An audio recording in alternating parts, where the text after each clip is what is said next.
जब करीबन दोपहर के 2 बज रहे थे, प्रसाद और रमेश घर लौट आते हैं। वो देखते हैं आंगन में एक नया स्वेटर रस्सी पर टांगा हुआ है। देखकर खुशी खुशी रमेश और प्रसाद स्वेटर के पास आते हैं। बेटा रमेश, देख के तो लग रहा है ये नया स्वेटर है। हाँ पिताजी, पर देख के तो लग रहा है बहुत महंगा स्वेटर है। तुम्हारी माँ ने देखा था ठंड बर्दाश्त नहीं हो रही मेरे से, इसीलिए शायद वो खरीद के ले आई है। ना पिताजी, माँ को जानने के बाद भी आप उनके बारे में ऐसा सोच सकते हैं? हाँ बेटा, हाल ही में मैंने शारदा से कहा था कि शारदा, पुराने स्वेटर से ठंड नहीं जा रही है, मुझे नया स्वेटर खरीदना है। पर उसने पैसे नहीं दिए, ऊपर से मुझे डांट भी लगाई। वो बात मैं कैसे भूल सकता हूँ भला। इसका मतलब शायद अनामिका वो स्वेटर मेरे लिए लेकर आई है पिताजी। नहीं बेटा, बहू तो शारदा के अनुमति के बिना दाल तो क्या करी पत्ता भी नहीं कर सकती। ऐसे में वो नया स्वेटर खरीद के ला सकती है, मुझे नहीं लगता। फिर तो पिताजी ये किसी और का ही होगा जो यहाँ छोड़ गया है। चलिए गांव वालों से पूछ के देखते हैं। सास बहू के लौटने से पहले कर ले तो कोई दिक्कत नहीं है। बाप बेटा ऐसा सोचकर गांव वालों से पूछने के लिए चले जाते हैं। तब तक सास बहू घर लौट के आती है। वो दोनों देखती है एक स्वेटर आंगन के रस्सी में टंगा हुआ है। सास बहू ये देखकर खुशी से झूम उठती है। शारदा तो खुशी के मारे मन ही मन सोचने लगती है, बहू हमेशा छोटी छोटी चीज के लिए मुझसे लड़ती है, पर मन ही मन वो मुझसे बहुत प्यार करती है। देख रही है कि सासू माँ ठंड बर्दाश्त नहीं कर पा रही है, इसीलिए नया स्वेटर लाके धोकर सूखने दी है। इसीलिए शायद उसने कहा था कि आज फंक्शन हॉल में 1 घंटा देर से आऊंगी। चाहे कितना भी वो प्यार करे, जब तक हाथ से नहीं देगी मैं नहीं लूंगी। इस तरह सोचकर वहाँ से वो चली जाती है। उधर अनामिका भी खुशी खुशी सोच रही होती है, माँ जी प्रतिष्ठा के कारण मुझे कभी कभार डांट देती है, पर इससे पता चलता है कि वो मुझसे कितना ज्यादा प्यार करती है। सर्दियों का मौसम है ना, सासू माँ को पता है मैं सर्दी बर्दाश्त नहीं कर पाती हूँ, इसीलिए वो स्वेटर लाके यहाँ रखती है। 2 दिन पहले सासू माँ ने कहा था कि बहू मैं बाजार जा रही हूँ, लगता है उसी दिन वो खरीद के ले आई है, पर ये मैं तब तक नहीं लूंगी जब तक वो हाथ में ना दे। इस तरह सोचते हुए अनामिका अंदर जाती है। देखती है सासू माँ किचन में खाना पका रही है। आश्चर्य होकर वो सासू माँ के पास जाती है। ये आप है जो किचन में खड़ी है माँ जी? नहीं, ये मेरा अंतरात्मा है। मुझे भी बहुत शक हो रहा है माँ जी, अपनी आँखों पे विश्वास नहीं हो रहा है। कभी अगर कह दूं कि चावल पक रहा है गैस में या दाल पक रही है, जरा देख लेने के लिए आप पागल बंदर की तरह बर्ताव करने लगती हैं, और फिर वही इंसान आज किचन में। ये बात मुझे कुछ समझ में नहीं आ रही है। कभी कभी अपनों के बारे में सोचना चाहिए बहू, कभी कभी शुभचिंतकों के बारे में सोचना चाहिए। जब वो चुपके चुपके हमारे लिए कुछ अच्छा करे तो हमें भी तो उसके बदले में उन्हें खुश करने के लिए कुछ ना कुछ करना चाहिए। माँ जी, अभी जो आपने बात कही उसके अलावा तो मुझे कुछ भी समझ में नहीं आया। खैर अभी मैं यहाँ हूँ, मैं कर देती हूँ, आप जाइए। अरे मैं हूँ ना यहाँ पे बहू, मैं कर लेती हूँ, तुम जाके थोड़ा आराम करो। फंक्शन हॉल में खड़े खड़े पैर दर्द हो रहे होंगे, जाके बैठो, मैं तुम्हारे पसंदीदा पकौड़ा ले आती हूँ। इस तरह कहने पे अनामिका हॉल में आके सोफे पे बैठ जाती है। शारदा गर्मा गर्म पकौड़ा बना के ले आती है। बहू के लिए गर्मा गर्म पकौड़ा बनाकर ले जा रही हूँ मैं। इस बीच ठंड हो जाएगी। जब मुझे बहुत ज्यादा ठंड लगने लगेगी, फिर बहू अपने हाथों से स्वेटर लाके मुझे पहनने के लिए देगी। कितने दिनों के बाद मेरी इच्छा अब पूरी होने वाली है। इस तरह सोचते हुए वो एक कटोरी में पकौड़ा लेती है और ग्लास में पानी लेकर सीधा बहू को देने के लिए हॉल में आती है। बहू, ये पकौड़ी तुम खा लो, मैं अभी आती हूँ। ठीक है माँ जी, जरा संभल के जाइएगा। इतना कहकर शारदा वहाँ से चली जाती है। अनामिका सोफे पे बैठकर गर्मा गर्म पकौड़े खाने लगती है। आहा, चाहे कुछ भी हो जाए, सासू माँ के पकौड़े के स्वाद के आगे किसी और के पकौड़े है ही नहीं। सासू माँ जैसे तो कोई पकौड़ा नहीं बना सकता, पर सब कुछ ठीक ही है। अचानक से सासू माँ मुझ पर इतना प्यार क्यों दिखा रही है? क्या बात हो सकती है? मुझे तो कुछ भी समझ नहीं आ रहा है। उधर शारदा रस्सी पे जो नया स्वेटर टंगा हुआ था उसके पास जाती है और उस स्वेटर को बड़े ही प्यार से देखते हुए कहती है, देख के तो ये स्वेटर बहुत कीमती लग रहा है। पता नहीं कितने खर्च किए होंगे, पर बहू के पास इतने पैसे आए कहाँ से? उसकी मजदूरी के पैसे तो मैं ही ले लेती हूँ, फिर बहू के पास इतने पैसे आए कैसे? वैसे देख के तो लग रहा है ये स्वेटर बहुत ही मुलायम और ठंड से अच्छा बचाएगी भी। बहू से पूछना होगा। वैसे मैं इंतजार में हूँ कि कब बहू स्वेटर लाके मेरे हाथों में दे दे, तब तो कुछ ना कुछ कहेगी। इतना कहकर बेडरूम में चली जाती है शारदा। उधर रास्ते पे खड़े होकर प्रसाद शिवा को देखते हैं घर जाते हुए। अरे शिवा, इधर आना। इस तरह कहने पे शिव उसके पास आता है। क्या हुआ बाबू? क्या बात है, जल्दी बताइए। अंधेरा हो रहा है और ठंड भी तेज हो जाएगी अब तो। वही पूछना था शिवा, क्या तुमने नया स्वेटर खरीदा इस ठंड से बचने के लिए? नहीं बाबू, मजदूरी का काम करके उतने पैसे कहाँ मिले कि हम नया स्वेटर खरीदे। अगर आपके पास कोई पुराना स्वेटर है तो मुझे दीजिए। अगर वो फटा हुआ है तो भी चलेगा, मैं वो पहन लूंगा। मेरे पास ही नहीं है तो मैं तुम्हें कहाँ से दूँ? वैसे तुमने नया स्वेटर तो नहीं खरीदा ना? नहीं बाबू, मैंने नहीं खरीदा। ठीक है, फिर जाओ, जाके कंबल ओढ़ के आराम से सो जाओ। इस तरह कहकर शिवा वहाँ से चला जाता है। फिर किसका वो नया स्वेटर है जो हमारे घर पे है? किसका आके उड़ के गिरा? इस तरह सोचकर प्रसाद चारों तरफ देखते हैं। उधर शारदा बिस्तर पे लेटी हुई थी और अनामिका उसके पैर दबा रही थी। अभी तक वो किचन में खड़ी होकर मेरे लिए गर्मा गर्म पकोड़े बनाई। शायद उनके पैर में दर्द हो रहे होंगे, इससे वो खुश हो जाएगी और स्वेटर लाके मुझे देंगी। मैं उस स्वेटर को पहन लूंगी और आराम से अपने कमरे में जाकर सो जाऊंगी। इतना कहकर अनामिका सासू माँ शारदा के पैर दबाने लगती है। तब तक शारदा अपनी आंखें खोल के देखती है कि बहू अनामिका उसके पैर दबा रही है। क्या हो गया? अचानक से ये मेरे पैर दबा दे रही है। इससे पहले तो कभी नहीं किया। इतना अचानक से प्यार दिखा रही है। हो सकता है कि नया स्वेटर उसने अपने लिए खरीदा हो। सोच रही होगी कि वो पहने, नहीं तो कहीं मैं उससे मांग ना लूं। ऐसा सोच ही रही थी, तब तक प्रसाद घर में आते हैं। वो हॉल में खड़े होकर, शारदा, बहू, तुम लोग जरा हॉल में आना। इस तरह जोर से चिल्लाने पे सास बहू दोनों कमरे से बाहर निकल आती है। क्या हुआ जी? आप इतने जोर जोर से क्यों चिल्ला रहे हैं? क्या हुआ पिताजी? तुम लोग दोनों मुझे एक बात बताओ। शारदा, अनामिका, ये बाहर जो स्वेटर है वो कौन लाया है?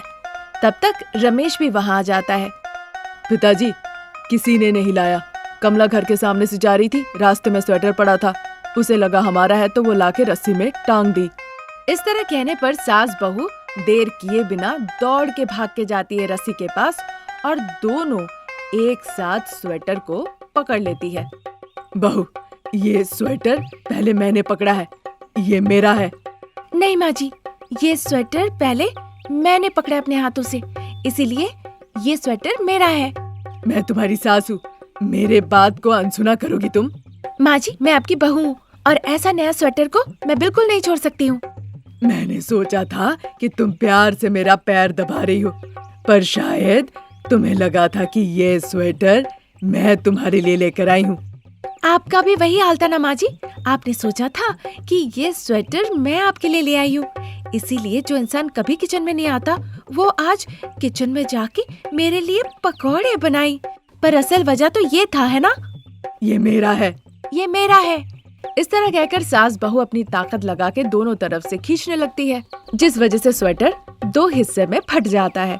खींचने के चक्कर में एक तरफ शारदा जाके गिरती है, दूसरे तरफ अनामिका जाके गिरती है। कुछ देर के बाद सास बहू उठती है और फटे हुए स्वेटर को देखकर वो रोने लगती है। और इस तरह सास बहू को रोते देख प्रसाद और रमेश बहुत हंसते हैं। और इस तरह एक अनजान स्वेटर की वजह से पूरे घर में हलचल मचा रहा, पर आखिरकार वो स्वेटर किसी को नहीं मिला। शारदा घर के अंदर से बाहर निकल आती है, देखती है उसके पति प्रसाद बैलगाड़ी लेकर तैयार हैं। अजी, आप बैलगाड़ी तैयार कर लिए, अच्छी बात है। तो क्या आप मजदूरों को बुला रहे हैं? वो आ रहे हैं क्या? वो आए बिना कहाँ जाएंगे शारदा, तुम्हारा बेटा भी तो चला गया है। पहले तुम सास बहू तैयार होके घर से चलो, रास्ते में हम मजदूरों को भी ले लेंगे। अच्छा ठीक है, रुकिए। बहू, अनामिका, दोपहर का खाना वाना पैक करना हो गया क्या? उन्हें लेकर आओ, अब हम निकलेंगे। इस तरह से कहने पे अनामिका एक बैग में लंच बॉक्स पैक कर लेती है और लेकर शारदा के पास आती है। माँ जी, मैं तैयार हूँ, चलिए हम सब चलते हैं। वो कह ही रही थी, तभी वहाँ पे रमेश आ जाता है। पिताजी, सुमन मौसी ने कहा कि उन्हें 1 घंटा वक्त लगेगा, अब हम क्या करें? अगर तुम्हारी सुमन मौसी 1 घंटा लेगी तो बाकी लोग जल्दी क्यों आएंगे भला? वो भी नहीं आएंगे। एक काम करो शारदा, तुम और बहू खेत चली जाओ, मैं और बेटा मजदूरों को लेकर आते हैं। वैसे भी 1 घंटा लगेगा ना, हमें आप छोड़ के वापस आ जाइए। बार बार आना जाना क्यों शारदा, बैल थक जाएंगे। हाँ माँ जी, पिताजी जो कह रहे हैं वो सही है, चलिए हम पैदल चलते हैं, पैदल चलने की तो हमें आदत है। हाँ बहू, चलो। इतना कहकर सास बहू हाथ में लंच बॉक्स का बैग लेकर खेत की तरफ जाने लगती है। प्रसाद बैलगाड़ी के पास खड़े थे, उन्हें देखकर रमेश कहता है, पिताजी, मैं सुमन मौसी के यहाँ जाकर इंतजार करता हूँ, जब वो निकलेंगे मैं आपको फोन कर दूंगा, आप गाड़ी लेके आ जाइएगा। हाँ बेटा, सुमन मौसी पे हम विश्वास नहीं कर सकते, जो ज्यादा पैसे देगा वो उसी के तरफ। ठीक है, तुम जाके फोन करना, मैं गाड़ी लेके आ जाऊंगा। इस तरह कहने पर रमेश वहाँ से चला जाता है। उधर सास बहू शारदा अनामिका बहुत मेहनत करके अपने खेत में मिर्च उगाई थी, फसल भी अच्छे हुए थे। अपने फसल को देखकर सास बहू बहुत उत्साहित थी। माँ जी, जैसे हमने पहले परिकल्पना की थी कि अगर फसल से अच्छे पैसे कमा लेते हैं तो आप मुझे सोने का चेन बनवा देंगी। हाँ जरूर बहू, तुम्हारे अलावा मैं भला किसे और दूंगी बताओ? मैं तो बस खेत का काम की हूँ, पर तुम तो खेत के काम के साथ साथ खाना पकाना, घर संभालना बहुत मेहनत की हो। बुद्धि और नम्रता से तुमने घर के साथ साथ कामकाज को भी बहुत अच्छे से संभाला है बहू। ये प्रशंसा सिर्फ मेरे लिए नहीं है माँ जी, हम दोनों के लिए है। तुम बहुत बात करती हो बहू। अच्छा ठीक है, बेटे को एक बार फोन लगाओ। 1 घंटे से ऊपर हो गया, कोई मजदूर मिला या नहीं? ठीक है, अभी फोन करती हूँ।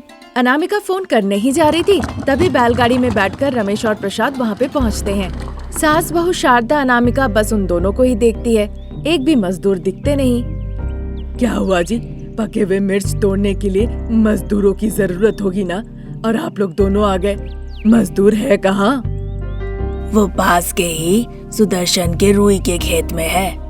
ये क्या, वो हमसे पैसे लेके दूसरे के खेत में चले गए? माँ, वो जो सुदर्शन है ना, वो ज्यादा पैसे दिए हैं, हमने जितने दिए उससे भी, इसीलिए वो उनके खेत में गया है काम करने। अब हम क्या करें बेटा? एक दिन में क्या हो जाएगा माँ? ठीक है ना, कल से काम शुरू करेंगे। कल का दिन अच्छा नहीं है बेटा, अगर कुछ हो गया तो। अभी सारे फसल पके हुए हैं, बिल्कुल गर्भवती महिला के तरह, पूर्ण गर्भवती है ये। जिन फसलों को हम काटने के लिए आए हैं वो काम आज ही करना होगा। माँ जी, मुझे तो लग रहा है ये सब कुछ सुमन चाची ने जानबूझ के किया है। अजी, एक बार सुमन को जरा फोन लगाइए तो मैं बात करूंगी।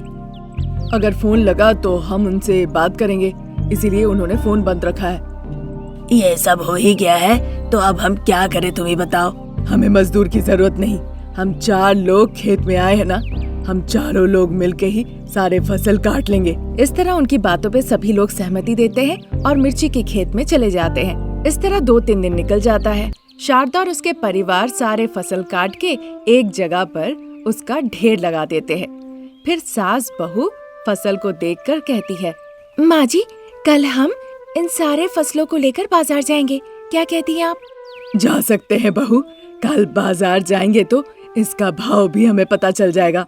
ठीक है माँ जी। इतना कहकर सास बहू दोनों अपने अपने कमरे में चली जाती है।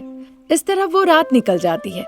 फिर अगले दिन सुबह शारदा बाजार जाती है और प्रसाद अपने बैलों को घास खिला रहे होते हैं।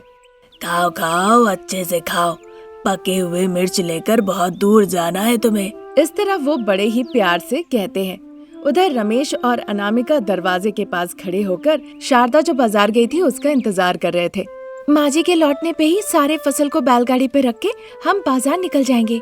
हाँ अनामिका, इसीलिए तो पिताजी उन्हें घास खिला रहे हैं, पर माँ ही तो देर कर रही है। ये बात हो ही रही थी, तभी दुखी चेहरा, आंखों में आंसू लेकर शारदा घर लौट आती है। शारदा को इस हालत में देखकर सभी लोग बड़े परेशान हो जाते हैं। पिताजी, पिताजी, देखिए ना, माँ रो रही है, आप जल्दी आइए। हाँ पिताजी, देखिए माँ रो रही है, आइए जरा। इस तरह रमेश के कहने पर प्रसाद सोफे के पास आते हैं और शारदा को परेशान देखकर पूछने लगते हैं, क्या हुआ शारदा, तुम क्यों परेशान हो? हाँ माँ जी, आज तो हमने सोचा था कि बाजार जाके फसल बेचेंगे और आप इसलिए बाजार गई थी मिर्ची के भाव जानने के लिए। जाते वक्त तो आप खुश थी, पर ऐसा क्या हुआ जो आप रोते रोते लौट कर आई? हमने एक सोचा था और एक हो गया। मतलब मुझे कुछ समझ में नहीं आया। बाजार में मिर्ची का भाव आधा हो गया है बहू। हमारे मध्यस्थ प्रभाकर जो था, वो अब कह रहा है कि वो हमसे मिर्च नहीं खरीदेगा। उसके इस तरह से कहने पे सभी का चेहरा लटक जाता है। सभी चुपचाप हो जाते हैं और बिना कुछ कहे वहाँ से चले जाते हैं। थोड़ा समय निकल जाता है, फिर प्रसाद और रमेश वहाँ से चले जाते हैं। माँ जी, आपने जो कहा वो सच है? मैं ये सब मामले को लेकर मजाक कर सकती हूँ क्या? अगर मजाक ही करना होता तो हम दोनों के बीच करती, सबको सामने नहीं बताती। सोचा था अच्छे फसल हुए हैं इस बार, अच्छे भाव में बिकेंगे तो मुनाफा होगा और हमारी जिंदगी में थोड़ी बदलाव आएगी, पर सब धरा का धरा रह गया। अब पता नहीं क्या होगा। पता नहीं मुझे क्या कहना चाहिए बहू। इस तरह परेशान होकर सास बहू चर्चा कर रही होती है। ठीक उसी वक्त कमला, जो कि विवाहित महिला थी, उनके घर पे आती है। कमला अनामिका को देखती है। क्या बात है कमला, तुम यहाँ पे? दीदी, मुझे आपका टमाटर का अचार चाहिए, उसके बिना चिंटू बिल्कुल खाना नहीं खा रहा है। अब मैं उसे कहाँ से खरीद के लाऊं? वो तो आपका बनाया हुआ है, इसीलिए बुरा मत मानिएगा। अगर थोड़ा सा मुझे अचार दे दे तो अच्छा रहेगा। अरे कमला, इसमें बुरा मानने की कौन सी बात है? रुको, मैं अभी टमाटर का अचार ले आती हूँ। इतना कहकर अनामिका अचार लाने के लिए अंदर चली जाती है। तभी शारदा को देखकर कमला कहती है, चाची, आप दोनों टमाटर का अचार बनाइए और बेचिए, बाजार में देखिएगा उसका बहुत डिमांड होगा। इस तरह कह ही रही थी, तभी अनामिका टमाटर का अचार लेकर उसके पास आती है। जैसे ही वो अचार देती है, कमला अचार लेकर वहाँ से चली जाती है। माँ जी, कमला ने जो कहा मैंने सुन लिया।